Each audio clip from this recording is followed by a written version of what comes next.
TV 24 news ವಾಹಿನಿಗೆ ಸ್ವಾಗತ. Micro ಫೈನಾನ್ಸ್ಗಳ ಅಟ್ಟಹಾಸ ಬಗ್ಗೆ ವಿರೋಧ ಪಕ್ಷದ ನಾಯಕ ಆರ್ ಅಶೋಕ್ ಪ್ರತಿಕ್ರಿಯಿಸಿದ್ದು, ರಾಜ್ಯದಲ್ಲಿ ಮೀಟರ್ ಬಡ್ಡಿ ಮಾಫಿಯಾಗೆ 14 ಜನ ಆತ್ಮಹತ್ಯೆ ಮಾಡಿಕೊಂಡಿದ್ದು, ಇದಕ್ಕೆಲ್ಲ ರಾಜ್ಯ ಸರ್ಕಾರವೇ ಕಾರಣ ಎಂದು ಕಿಡಿಕಾರಿದ್ದಾರೆ.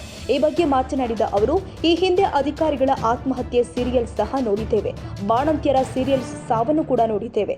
ಇದೀಗ ಮೈಕ್ರೋ ಫೈನಾನ್ಸ್ ಭೂತಕ್ಕೆ ರೈತರು ಬಲಿಯಾಗ್ತಾ ಇದ್ದಾರೆ ಎಂದು ಆಕ್ರೋಶ ವ್ಯಕ್ತಪಡಿಸಿದ್ದಾರೆ. ಇಂದು ಕೂಡ ಮೈಕ್ರೋ ಫೈನಾನ್ಸ್ ಕಿರುಕುಳಕ್ಕೆ ಮಹಿಳೆಯೊಬ್ಬರು ಸಾವನ್ನಪ್ಪಿದ್ದಾರೆ. ಈ ಹಿಂದೆ ಅಂಬೇಡ್ಕರ್ ವಾಲ್ಮೀಕಿ ಅಭಿವೃದ್ಧಿ ನಿಗಮದಲ್ಲಿ ಸಾಲ ಕೊಡ್ತಾ ಇದ್ರು, ಆದರೆ ಇದೀಗ ಅದರಲ್ಲಿ ಸಾಲ ಕೊಡ್ತಾ ಇಲ್ಲ. ಈ ಹಿನ್ನೆಲೆ ಫೈನಾನ್ಸ್ ಕಂಪನಿಯಲ್ಲಿ ಸಾಲ ಮಾಡುವ ಪರಿಸ್ಥಿತಿ ಬಂದಿದೆ ಎಂದು ವ್ಯಕ್ತಿಯೊಬ್ಬರು ತಿಳಿಸಿದ್ದಾರೆ ಎಂದು ಆರ್ ಅಶೋಕ್ ಹೇಳಿದರು. ಅಭಿವೃದ್ಧಿ ನಿಗಮದಲ್ಲಿ ಕಳೆದ 2 ವರ್ಷದಿಂದ ಸಾಲ ಕೊಡ್ತಾ ಇಲ್ಲ. ವಾಲ್ಮೀಕಿ ನಿಗಮದಲ್ಲಿ 187 ಕೋಟಿ ಹಣ ಸೀಸ್ ಆಗಿದೆ. 1699 ಕೋಟಿ ಸಾಲದ ಹಣ ಕೊಡಬೇಕಾಗಿತ್ತು, ಆದರೆ ಸರ್ಕಾರ ಕೇವಲ 643 ಕೋಟಿ ಕೊಟ್ಟಿದೆ. ಇನ್ನು 1555 ಕೋಟಿ ಹಣ ಸಾಲ್ಟೇಜ್ ಇದೆ ಎಂದಿದ್ದಾರೆ.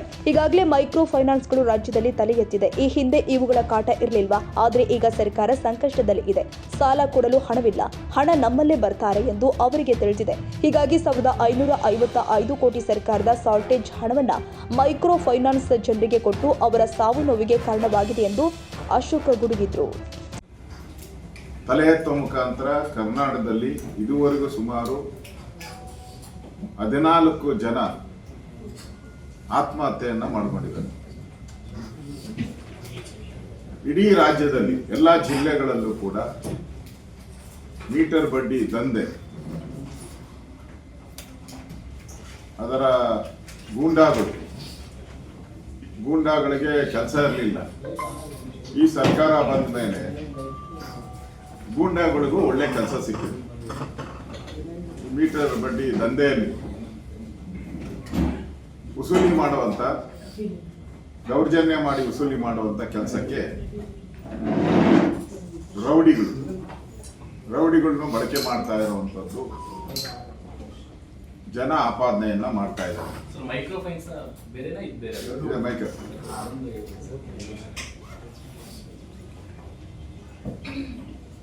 ಕಾಂಗ್ರೆಸ್ ಸರ್ಕಾರದಲ್ಲಿ ಬಡವರು ಮದುವೆಗೋಸ್ಕರ, ವ್ಯವಸಾಯ ಮಾಡೋದಕ್ಕೋಸ್ಕರ, ಸಣ್ಣ ಉದ್ಯೋಗ ಮಾಡೋದಕ್ಕೋಸ್ಕರ ಸಾಲ ಮಾಡಿದ್ರೆ ಇಲ್ಲಿ ಉಳಿಗಾಲ ಇಲ್ಲ ಅನ್ನೋದು ಸಾಬೀತಾಗಿದೆ.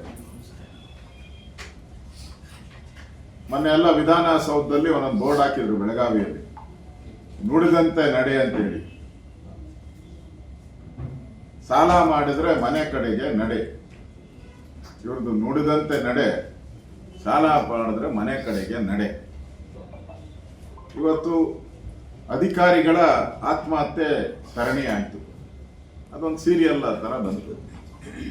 ಅಮಾಯಕ ನಿಷ್ಠಾವಂತ ಅಧಿಕಾರಿಗಳು, ಅದಾದ್ಮೇಲೆ ಗುತ್ತಿಗೆದಾರರ ಆತ್ಮಹತ್ಯೆ, ಆ ಸೀರಿಯಲ್ ಅನ್ನು ನೋಡ್ದಂಗಾಯ್ತು. ಬಾಣಂತಿಯರ ಸರಣಿ ಸಾವುಗಳು ನೋಡಿದ್ರಿ, ಅದು ಒಂದು ಸೀರಿಯಲ್ ರೀತಿ ಕರುಣಾಜನಕವಾಗಿ ಆಗೋಯ್ತು. ರೈತರ ಆತ್ಮಹತ್ಯೆ ನಿರಂತರವಾಗಿ ನಡೀತಾ ಇದೆ. ಈಗ ಹೊಸದಾಗಿ ಮೈಕ್ರೋ ಫೈನಾನ್ಸ್ ಆತ್ಮಹತ್ಯೆ, ಇದು ಕೂಡ ಒಂದು ಸೀರಿಯಲ್ ಆಗಿ ಬಂದಿದೆ. ಒಂದು ರೀತಿ ಕರ್ನಾಟಕ ರಾಜ್ಯ ಆತ್ಮಹತ್ಯೆಗಳ ರಾಜ್ಯ ಆಗಿದೆ. ಸರ್ಕಾರ ದಿವಾಳಿ ಆಗೋಗಿದೆ. ಕುರುಡು ಕಾಂಚಾಣ ಕುಣಿತಾ ಇದೆ. ಮೈಕ್ರೋ ಫೈನಾನ್ಸಿನ ಅಟ್ಟಹಾಸ ಮೆರಿತಾ ಇದೆ. ಇಲ್ಲಿ ಕಾಂಗ್ರೆಸ್ ಸರ್ಕಾರ ಬಂದ ಮೇಲೆ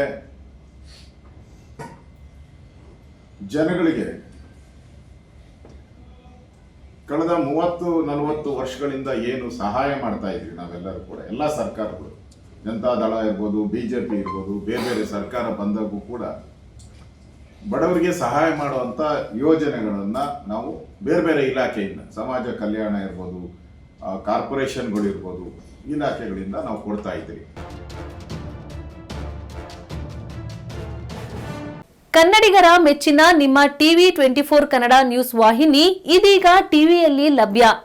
ಕರ್ನಾಟಕ ಮತ್ತು ದೇಶ ವಿದೇಶದ 360 ಡಿಗ್ರಿ ಸುದ್ದಿ ಹಾಗೂ ಉತ್ತರ ಕರ್ನಾಟಕ, ಬೆಳಗಾವಿ, ಬಾಗಲಕೋಟೆ, ಧಾರವಾಡ, ಹಾವೇರಿ, ಗದಗ, ಬಿಜಾಪುರ ಜಿಲ್ಲೆಯ ಕ್ಷಣ ಕ್ಷಣದ ವಿವರವನ್ನ ಪಡೆಯುವುದಕ್ಕೆ ಟಿವಿ 24 ಕನ್ನಡ ನ್ಯೂಸ್ ವಾಹಿನಿಯನ್ನ ಲೈಕ್ ಮಾಡಿ, ವಿಡಿಯೋಗಳನ್ನ ಶೇರ್ ಮಾಡಿ, ಕಮೆಂಟ್ ಮಾಡುವ ಮೂಲಕ ನಮ್ಮ ವಾಹಿನಿಗೆ ಸಹಕಾರ ನೀಡಿ ಮತ್ತು ಚಾನೆಲ್ ಅನ್ನ ಸಬ್ಸ್ಕ್ರೈಬ್ ಮಾಡಿ. Thank you.